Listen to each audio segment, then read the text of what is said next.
what do I see in the future? What I see, okay, for instance, so interest rates are being raised.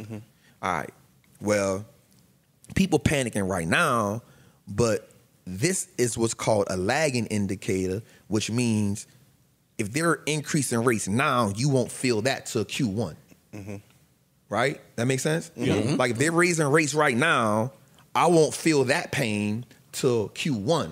So if this is gonna happen, if they're doing this now and I won't feel that to Q1, what can I think in my mind will be the move for Q1, and how can I capitalize on it now? Or people gonna start doing X, Y, Z in Q1. Like what's gonna happen? What price is gonna go up? Who may miss earnings? So now I gotta go back and say, what did this company do now? And I know this is gonna affect them in Q1. What is the correlation to that? Right? So I'm always trying to think ahead. And if you have the guts to think in the future, you got the guts to make a whole lot of money. I'm just being real with you. Discipline too. Yep. And so when I'm looking at the market, I'm looking at the market as I'm betting, and I know we got a love-hate relationship with America, right? But there's no other place in the world you can go and make this kind of money.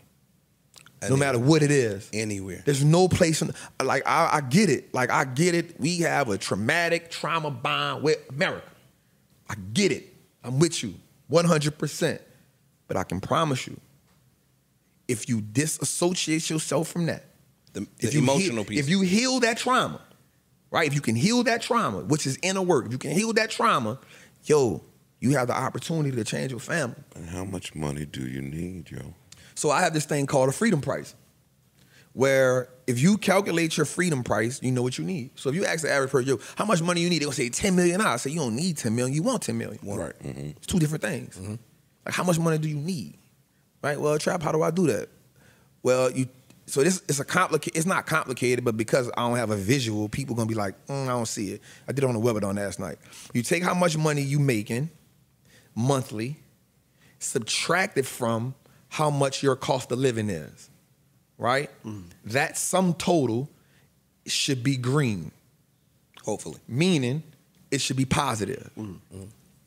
You now take that number, if you have a second job or if you have a side hustle, whatever you make a month in that, cut it in half, right? Why do you cut it in half, Trap? Because that's not always guaranteed. It's a side hustle, right? So you don't never want to be aggressive, be conservative. So you cut that in half. You with me, Joe? I'm with you. The sum total of the first number, if it's green, you add that number to it. If it's red, you subtract that number, right? Why would you subtract it? Well, if you add that number to it, you increase the debt. You increase the negativity. Well, if you take that number that's positive and you subtract it, you decreasing it. Right. You want to bring that number down. So you take that number, that gives you a sum total of all your income, right? Everybody with me? Inexpensive. All right. So now we take that number and we plus 3%, which is what normal inflation is, 2.5 to 3%. Right now it's 8.3, right? So I'm using 2.5 to 3% because that's normal inflation rate, right? So now you take that number and you multiply by 2.5. Why 2.5? Because if you have 2.5, 2.5 times what that number is, that means if shit ever get real in the world, you ain't in a panic mode. Okay. That makes sense? Yeah. So if you just have that number and something happen, you shit all up. But if you multiply times 2.5, now you're in a good situation. The goal is to always be in the green, right? And so that number right there is your freedom price. That's how much money you need to survive per month. If you can generate that money, you'll be all right. The problem is when people get that number, the more money people make, they increase their cost of living. They spend it. They start spending. They spend it. Right? Yep. So if you can get your freedom price number, that's how much money you need to make a month. Now, can you exceed that? Yeah. But what happens is, once you learn, the greatest thing you could do in America is learn a skill. Right? You always feed yourself. Always feed yourself. I have a saying, if you allow them to feed you, you get them permission to starve you. I always say it. Always. If you allow them to feed you, bro, you get them permission to starve you. Hey, y'all in the back, clip all of this for my webinar I got coming. This nigga crazy over here. No, you're So right. I never want to give nobody permission. I got a 6-year-old. I got a 6-year-old. I'm with you.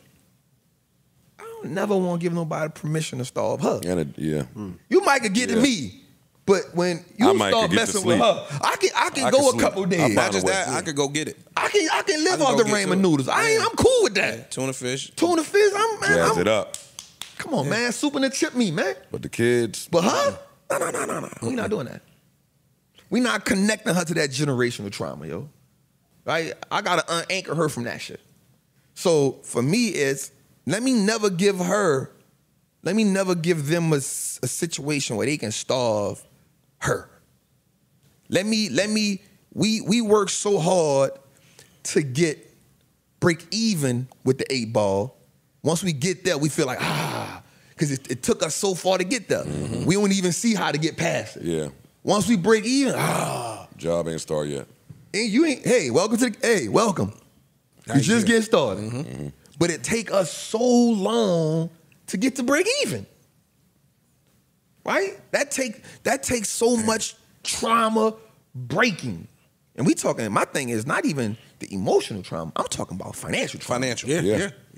That's my thing. Neutral Budden.